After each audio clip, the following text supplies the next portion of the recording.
Hi guys, and welcome to Herzogenaurach, the home of Adidas HQ. Adidas have invited Lovell Soccer to check out the brand new Predator 23.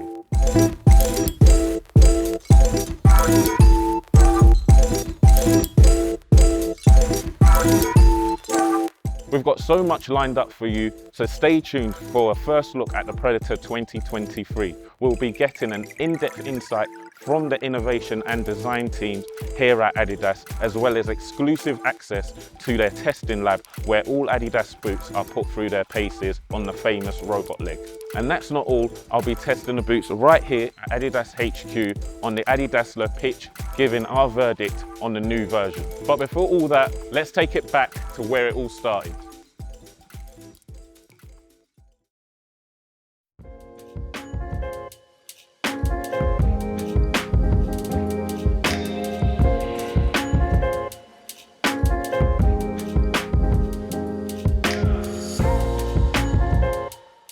When we think of legends of football, we definitely don't think about football boots, but the Adidas Predator is definitely an icon. No other football boot has a history like it. The technical innovation and design definitely paved the way for all the boots we see today.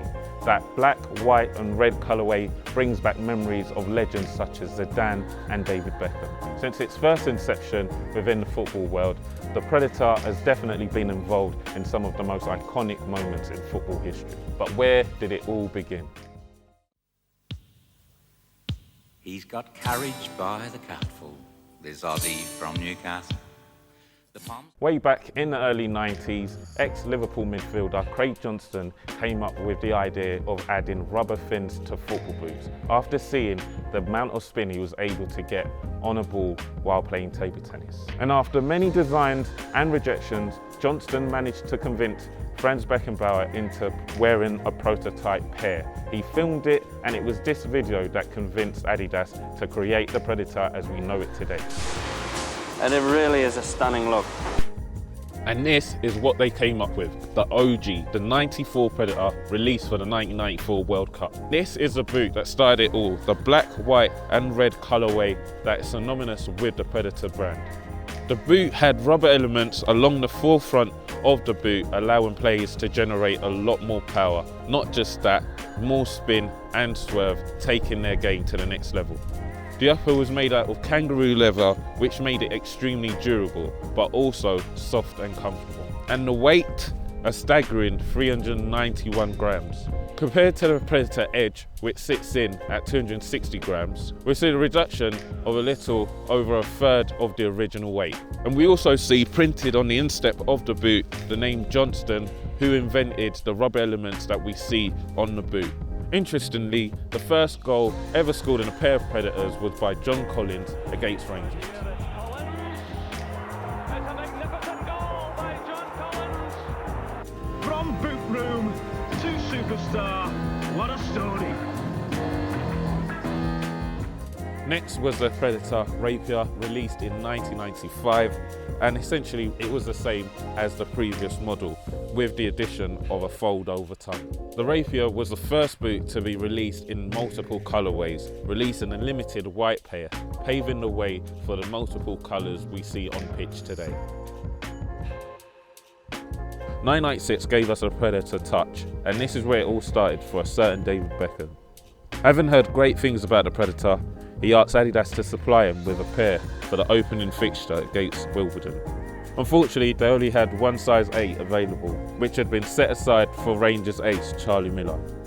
Adidas had even embroidered Charlie's name on the tongue, which Becks got some stick for in the dressing room. But that didn't stop him from scoring one of the best goals in Premier League history as he put one in the back of the net from the halfway line, kickstarting his journey with the Predator to become one of the most iconic duos that football had ever seen. So Sullivan off his line. Oh! That is absolutely phenomenal. The Predator Accelerator was launched in 1998, which gave us this traction sole plate, which features bladed studs. Adidas also moved the laces, giving it an asymmetrical lacing system and larger surface for striking. The The rubber elements have now been reduced, coming from the touch model, and now sit flush with the kangaroo leather upper. You've also got 3 larger white stripes which iconically wrapped underneath the boot. For the Adidas Predator Precision, I've brought you to the Adidas archive to take a look at this, the Player of the Year boot for Zidane. Take a look at the embroidery there in gold, and it's also got it at the back here, World Player of the Year 2000. You can noticeably see that the tongue has Velcro to hold that tongue down really nicely in place. The rubberized elements on the forefoot was reduced and made to look more fin-like and covered less of that forefoot section. Moving on to the sole plate, we've got the traction stud system, which had these kind of bladed studs for better traction on the pitch. Staying on the 2000 Predator Precision, you then have these special ones here, made specifically for Beckham. Firstly, we've got Brooklyn embroidered along the tongue area there, and then if we move to the back of the boot in the heel area, we've got a date, October the 6th, 2001. Now that's a date that sticks in the mind of all of us English fans as a date that David Beckham scored that iconic free kick against Greece. And the 2000 boot also gave us the first interchangeable traction studs on a Predator. And most noticeably, we have the elongated tongue, which David Beckham himself requested, and the elastic band to hold it down, which inspired the 2002 Predator Mania. The most iconic and recognizable football boot of all time. You can see that Adidas added a much larger fold over tongue to cover those laces there, and also replaced the Velcro with this elastic band to hold that tongue in place. Moving on to the inside of the forefoot, we've got this rubberized element, and that was reduced significantly coming from the Predator 2000. This is the first Predator with the split sole plate design, which reduced the weight of this to 325 grams, making it at the time the lightest Predator ever made. At the back, they introduced a heel counter, making it more supportive for that heel area for the player. And this specific boot was designed to celebrate Zidane's 3 Player of the Year awards, and you can see that's embroidered along the tongue there. And Zidane himself signed the boots at the back here, which is really cool. And it was in the 2002 Predator Mania that he scored that iconic legendary goal against Bayern Leverkusen in the Champions League final. What a finish. Into the penalty area towards Zidane.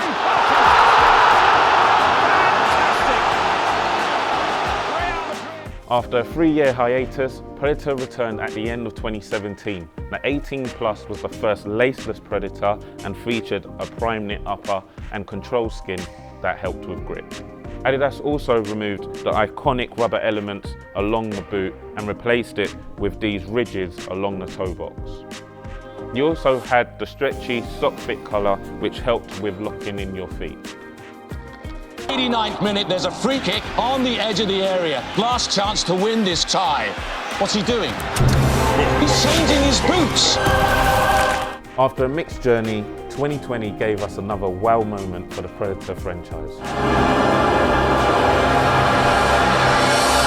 This can't be fair. Critics. And the rubber elements that the Predator was well known for were back in the form of 406 rubber spikes on the demon skin upper. It came in high and low cut versions, with the high versions fitted with the signature prime knit colour.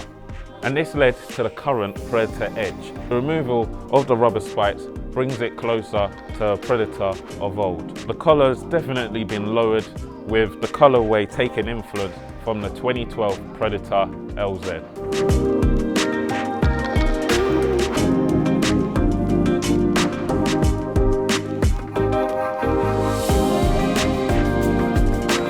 Make sure you stay tuned for part 2, where I'll be talking all things testing, design and innovation within the lab at Adidas HQ.